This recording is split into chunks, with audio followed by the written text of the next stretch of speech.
Welcome back students to the part 2 of lesson number 5 Children and Women in Sports। आज जो हम बात करेंगे वो हम बात करेंगे आसन संबंधी विकृतियों के बारे में। देखा जाए तो आसन या मुद्रा किसी भी व्यक्ति की जो है वो शरीर की स्थिति होती है। अगर सामान्य शब्दों में कहा जाए तो आसन किसी व्यक्ति के बैठने, खड़े होने, चलते समय तथा लेटे हुए शरीर की अवस्था को हम आसन या मुद्रा कहते हैं। दूसरी चीज, जब हम बात करते हैं मुद्रा की, तो मुद्रा को हम सही कब तक कह सकते हैं जब शरीर के सभी अंग कम से कम प्रयास और ज्यादा से ज्यादा योग्यता की शर्त पर पूरा काम कर रहे हो। यानी अगर हम बात करें तो एक अच्छे शरीर का जो पॉइंट है वो है एक आकर्षक शरीर होना चाहिए, शारीरिक सामर्थ्य का उसके अंदर विकास होना चाहिए, ऊर्जा का कम से कम उपयोग हो, इसके अलावा पीठ दर्द, स्लिप डिस्क इस तरह की बीमारियां या खतरे ना हो, सामाजिकता का विकास हो और सभी प्रणालियों का सही चालन हो। अब हम बात करते हैं अनुचित मुद्रा की या आसन संबंधी जो हमारी मुद्रा डिफिकल्टी है उसके बारे में।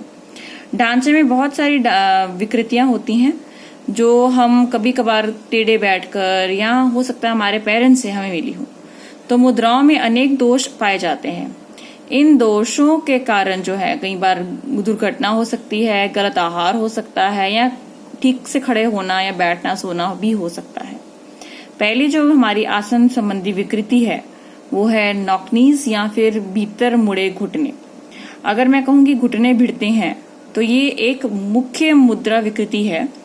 ये शब्द लैटिन भाषा के शब्द गेनु तथा वेगलेस से मिलकर बना है, जिसका अर्थ है घुटनों का अंदर की ओर मुड़ना।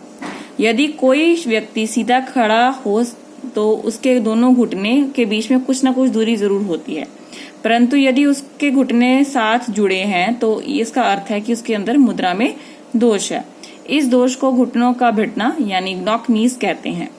इस दोष का शिकार व्यक्ति अच्छी तरह से खड़ा, दौड़ या चल फिरने में असमर्थ महसूस करता है। अगर इसके कारणों की बात की जाए तो हो सकता है असंतुलित आहार हो, मोटापा, रिकेट्स के कारण, कम उम्र में ज्यादा वजन उठाने के कारण। इसके अलावा और बहुत सारे कारण इसमें शामिल हो सकते हैं, चाहे वो बच्चे का चपटे पांव होना हो, मोटापा हो, कोई भी बीमारी हो। अगर इसकी बात करें सावधानियों की तो हम इसके अंदर संतुलित भोजन ले सकते हैं और आरंभिक आयु में ही हम उस बच्चे को जल्दी चलाने की कोशिश ना करें। अगर मैं इसके औपचारिक व्यायाम की बात करूं, रेमेडियल एक्सरसाइज की बात करूं, तो घुड़सवारी, कुछ समय के लिए नियमित पद्मासन या गौमुखासन करना, कुछ सीमा तक मछली का तेल या कॉड लिवर ऑयल का यूज करना। इसके अलावा इस विकृति को दूर करने के लिए आप दोनों घुटनों के बीच में सिरहाना रखें और कुछ समय के लिए बिल्कुल सीधे खड़े भी रह सकते हैं। अगर फिर भी थोड़ी सी प्रॉब्लम फेस करते हैं तो डॉक्टर की सलाह तो हम हमेशा कहते हैं कि आपको जरूर लेनी चाहिए। बात करते हैं चपटे पांव के बारे में। इस प्रकार के दोष में पैर का जो तला है वो चपटा होता है। इस रोग में पैर का चपटा तला जो है सतह पर पूरी तरह से लगा होता है। ये रोग अधिकतर मोटे बच्चों में पाया जाता है। इस मुद्रा में चलने फिरने तथा कूदने में कठिनाई होती है। क्या कारण हो सकते हैं? हो सकता है जो पैरों की मांसपेशियां वो कमजोर हों, शरीर का अत्यधिक वजन भी हो सकता है, छोटी उम्र में अधिक वजन उठाना, अधिक समय तक खड़े रहना, आरामदायक जूते ना पहनना, कुछ भी इसका कारण हो सकता है। अगर इसके प्रिकॉशंस की बात की जाए तो जूतों का जो सही आवृत्ति है और आकार है वो होना चाहिए। इसके अलावा अधिक समय तक नंगे पैर ना घूमें, स्थूलता यानी जो ओबेसिटी है उससे बचना चाहिए। बहुत छोटी अवस्था में शिशुओं को चलने के लिए दबाव नहीं देना चाहिए। बाल्यावस्था के जो प्रारंभ में ही शिशु को चलने के लिए मजबूर करते हैं वो नहीं करना होता इसमें।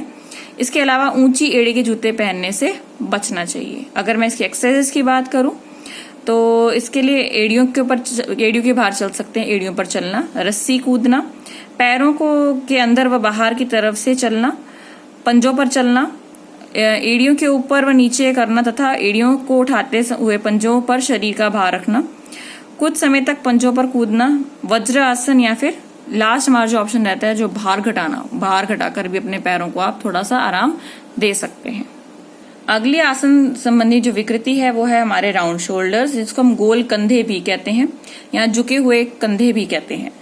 यदि कान और कंधे एक सीध में ना हो तो उस व्यक्ति के कंधे गोल हो जाते हैं तथा कई बार ये आगे की ओर भी झुककर दिखाई देते हैं और प्रतीत होता है कि दोनों में डिफरेंस आ रहा है। ये मुद्रा छाती की मांसपेशियों में कमी के कारण होती है। अगर हम इनके कारणों की बात करें तो काम करते समय गलत मुद्रा में बैठना, अनुचित फर्नीचर पर बैठना, बैठने और खड़े होने की गलत आदतें, या तंग कपड़े पहनना भी हो सकता है। अगर मैं सावधानियों की बात करूं तो झुकी हुई स्थिति में बैठना, खड़े होना व चलना नहीं चाहिए। तंग फिटिंग वाले कपड़े ना पहने, उचित फर्नीचर का आप इस्तेमाल कर सकते हैं। औपचारिक व्यायाम या फिर रेमेडियल एक्सरसाइज की बात करें तो गोल कंधों की विकृति के लिए जो हमारे उपाय होते हैं वो 3 दिए गए हैं। नंबर 1, अपनी उंगलियों के पैरों यानी टिप्स को दोनों कंधों पर रखकर अपनी कोहनियों को वृत्ताकार रूप से घड़ी की सुइयों की दिशा तथा घड़ी की सुइयों के विपरीत दिशा में घुमाएं। इसके अलावा कुछ समय के लिए हॉरिजॉन्टल बार पर लटकना चाहिए। नियमित रूप से चक्रासन व धनुरासन का उपयोग आप कर सकते हैं। ये 3 काफी इंपॉर्टेंट बीमारियां हमारी आती हैं जिनको हम कहते हैं रीढ़ की हड्डी के रिलेटिंग ये बीमारी है, स्पाइनल कर्वेचर के रिगार्डिंग। ये रीढ़ की हड्डी के संबंधी विकृति या अयोग्यता है। ये विकृति अपनी क्षमता से अधिक भार उठाने के कारण अक्सर हो जाती है।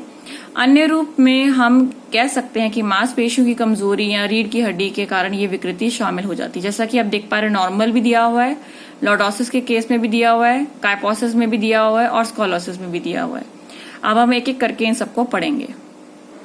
अगर हम बात करें लॉर्डोसिस की तो ये एक मेरुदंड को प्रभावित करने वाली समस्या है। इस रोग में रीढ़ की हड्डी नीचे की ओर मुड़ जाती है। इस मुद्रा में रीढ़ की मांसपेशियां निचले भाग में छोटी हो जाती हैं तथा पेट की मांसपेशियां बड़ी हो जाती हैं तथा आगे की तरफ बढ़ने लगती हैं। इस मुद्रा में पीठ जो पीछे से होती है, पीठ वो खोखली सी हो जाती है। व्यक्ति को चलने, बैठने तथा हिलने में कठिनाई होती है। व्यक्ति के अपना शरीर देखकर लज्जा सी महसूस होती है। अगर इसके कॉजेस की बात की जाए, इसके कारणों की बात की जाए तो विकास के समय में आदतें जो होती हैं वो अग्रकुपुष्टता का मुख्य कारण होती हैं। बच्चों में बचपन में जो संतुलित आहार ना मिलने के कारण ये प्रॉब्लम आ सकती है। आवश्यकता से अधिक भोजन ना खाने पर भी ये प्रॉब्लम आ सकती है। औरतों का बहुत से बच्चों को जन्म देने के टाइम ये प्रॉब्लम आ सकती है। रीढ़ की हड्डी जो है वो हो सकता है कई बार कमजोर हो। अगर सावधानियों की बात की जाए तो हम इसके अंदर संतुलित आहार ले सकते हैं, भार नियंत्रित रख सकते हैं, भार को एक स्थान से दूसरे स्थान ले जाने के लिए जो शरीर है वो सीधा रख सकते हैं। इसके अलावा अत्यधिक भोजन लेने से का भी परहेज कर सकते हैं। अगर मैं इसकी रेमेडियल एक्सरसाइजेस की बात करूं तो सीधी खड़ी हुई स्थिति में कुल्लों के स्तर से आगे झुके, फिर प्रारंभिक अवस्था में आ जाएं तथा फिर आगे झुके। इस व्यायाम को कम से कम 10 बार कीजिए तो इससे जो आपकी लॉर्डोसिस की बीमारी है वो काफी हद तक ठीक हो जाती है। इसके अलावा पीठ के बल लेट जाएं, फिर अपने सिर तथा टांगों के बीच में एक साथ ऊपर उठाएं और इस व्यायाम को कम से कम 10 बार अवश्य दोहराएं। उससे भी आपकी जो अग्रकुपुष्टता है वो ठीक हो जाती है। इसके अलावा आप नियमित रूप से सिटअप्स कर सकते हैं, उठक बैठक कर सकते हैं। 4th पॉइंट पे आप देख सकते हो हलासन, पश्चिमोत्तान आसन, विपरीतीकरण आसन को नियमित रूप से आप कर सकते हैं। इसके अलावा सीधा लेटकर अपने हाथों से पैरों को छू सकते हैं। ये आपके कुछ व्यायाम हैं जिनको आप फॉलो कर सकते हैं इस पर्पस के लिए। अगर हम बात करें काइपोसिस के बारे में तो इससे कंधे नीचे तथा आगे की ओर झुके होते हैं, गर्दन भी आगे की ओर झुक जाती है। इस समस्या को कुबड़ापन या काइपोसिस कहते हैं। इस रोग में छाती की मांसपेशियां सिकुड़ जाती हैं। इस रोग में जो लंबे समय तक गलत मुद्रा बैठने के कारण हो जाता है। इस स्थिति में पीठ पूरी तरह टेढ़ी हो जाती है और सांस लेने में भी कठिनाई होती है। ये स्थिति लोगों में घंटों तक एक ही गलत ढांचे में बैठे रहने के कारण विकसित होती है। अगर इस गलती को सही समय पर ठीक किया जाए तो रीढ़ की हड्डी जो है वो वापस ठीक हो सकती है, स्थित हो सकती है। जब रीढ़ पूरी तरह से मुड़ जाए, ऐसे मामले में आपको डॉक्टरी सलाह लेने में हेल्प मिलेगी क्योंकि इसको ठीक करना फिर बहुत मुश्किल हो जाएगा। तो इसके अलावा अगर हम बात करें तो गलत ढांचे के कारण आपकी जो कुबड़ापन है या जो ये आपका काइपोसिस है ये हो जाता है। इसके मुख्य कारण जो है अगर बात करें तो सिर को असाधारण स्थिति में आगे की ओर झुकाना, कम रोशनी में आगे झुककर पढ़ना, तंग और सख्त कॉलर वाले कपड़े पहनना, चलते समय झुककर चलने की आदत, व्यायाम न करने से मांसपेशियों में कमजोरी आ जाना, या इसके अलावा कंधों पर भारी बोझ उठाने से आपको ये प्रॉब्लम हो सकती है। अगर मैं सावधानी और प्रिकॉशन की बात करूं तो सही मुद्रा में बैठना, ढीले कपड़े पहनना, कुबड़ की समस्या को नियंत्रित करना, यही नहीं उचित फर्नीचर का प्रयोग करना, ये आपके कुछ प्रिकॉशंस हो सकते हैं। अब बात करें हम इसकी रेमेडियल एक्सरसाइजेस की, तो रात को सोते समय आप ये काम कर सकते हैं कि हमेशा अपनी रीढ़ की हड्डी के नीचे तकिया रख सकते हैं। खड़े होकर अपने सिर को पीछे झुकाएं, वो वाली एक्सरसाइज कर सकते हैं। तैराकी कर सकते हैं। धनुरासन या चक्रासन रोजाना कर सकते हैं आप। इसके अलावा कंधे के स्तर पर अपने हाथों को पकड़ सकते हैं। नेक्स्ट आती है हमारी बीमारी स्कोलोसिस। अगर स्कोलोसिस की बात की जाए तो इस बीमारी में रीढ़ की हड्डी जो है एक ओर झुक जाती है। इसमें एक कंधे और रीढ़ की हड्डी एक ओर झुकने के कारण जो है वो अंग्रेजी का अक्षर बन जाता है। जैसे हमारा बन रहा है ना, इस टाइम पे आपको टेढ़ा होता हुआ दिखेगा ये रीढ़ की हड्डी को। और ये बीमारी छोटे बच्चों में तथा छोटे लड़कियों में अधिक पाई जाती है। अगर इसके कारणों की बात की जाए तो शारीरिक ढांचे में गड़बड़, एक कंधे पर भारी वजन होना, या रीढ़ की हड्डी का एक तरफ से कमजोर होना, गलत मुद्रा में बैठकर पढ़ना, जोड़ों और हड्डियों की बीमारी और गलत मुद्रा में खड़े होना, या टांगों की लंबाई में भिन्नता होना, एक टेढ़ी टांग करके खड़े हो जाना, वो हो सकता है। अगर हम इसकी सावधानियों की बात करें तो हमें संतुलित आहार लेना चाहिए। एक तरफ मुड़ी हुई अवस्था में पढ़ना या बैठना नहीं चाहिए। इसके अलावा आप सही फर्नीचर का प्रयोग करें, हमेशा सही मुद्रा में खड़े रहें। उपाय के लिए हम क्या करेंगे, सी के आकार का वर्क के लिए विपरीत दिशा में झुकना, इस व्यायाम को करना चाहिए तथा जिस तरफ वक्र हो उसे विपरीत दिशा में झुकना होता है। हॉरिजॉन्टल बार को हाथों में पकड़ें तथा अपने शरीर को कुछ समय के लिए बाएं और दाएं तरफ लटकने दें। इसके अलावा विपरीत दिशा में त्रिकोणासन, अर्धचक्रासन करना चाहिए। ब्रेस्ट स्ट्रोक तकनीक से तैरना चाहिए। तो आज की हमारी लास्ट जो है आसन संबंधी विकृति वो है धनुषाकार टांगे यानी बो लेग्स। इस विकृति को सूखा रोग या रिकेट्स कहते हैं। ये रोग जो है कैल्शियम, विटामिन डी और पर्याप्त सूर्य की रोशनी की कमी के कारण होता है। मुड़े हुए पैरों की वृद्धि छोटे बच्चों में होती है। अगर उन्हें उनके विकास में जो प्रारंभिक चरण है, अगर संतुलित आहार नहीं मिलता है या जबरदस्ती खड़ा होने के लिए कहा जाता है, तब ये विकृति उनके अंदर शामिल हो जाती है।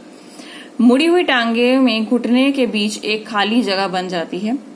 मुड़ी हुई टांगे वह स्थिति है जिसमें कि व्यक्ति जब अपने पांव और एड़ियां इकट्ठे जोड़ने की कोशिश करता है तब भी जगह काफी ज्यादा आपको दिखने में मिलती है। इस तरह की जो विकृति है वो बच्चों, वयस्कों और फुटबॉल खिलाड़ियों में बहुत आम होती है। अगर इसके कारणों की बात की जाए तो हड्डियों में कैल्शियम और फास्फोरस की कमी, बहुत ही प्रारंभिक अवस्था में शरीर को जबरदस्ती चलाना, एक बच्चे की अविकसित टांग की मांसपेशियों पर अतिरिक्त भार डालना, पैरों की लंबी हड्डी जो है उसमें तनाव देना या वो झुक जाना भी हो सकता है उसका। फुटबॉलर्स जो हैं वो बाएं पैर के अंगूठे का प्रयोग करते हैं, तो फुटबॉल को जो लात मारने का काम करते हैं उसके कारण भी ये विकृति आ सकती है। अगर मैं इसके प्रिकॉशन की बात करूं तो शिशुओं की जो प्रारंभिक अवस्था उसमें जबरदस्ती चलाने की कोशिश ना करें। बच्चों को असंतुलित आहार दें, सही ढंग से चलना चाहिए, हमेशा बढ़िया गुणवत्ता वाले जूते पहने, बच्चों को जो आपका भारी वजन है वो उठाने को ना कहें।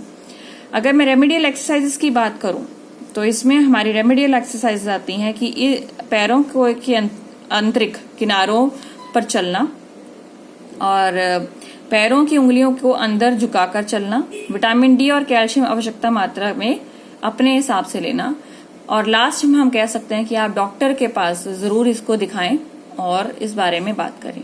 तो यहाँ हम एंड करते हैं पार्ट 2 हमारे लेसन नंबर 5 का। All the students to do the worksheets given with this assignment and stay home, stay safe.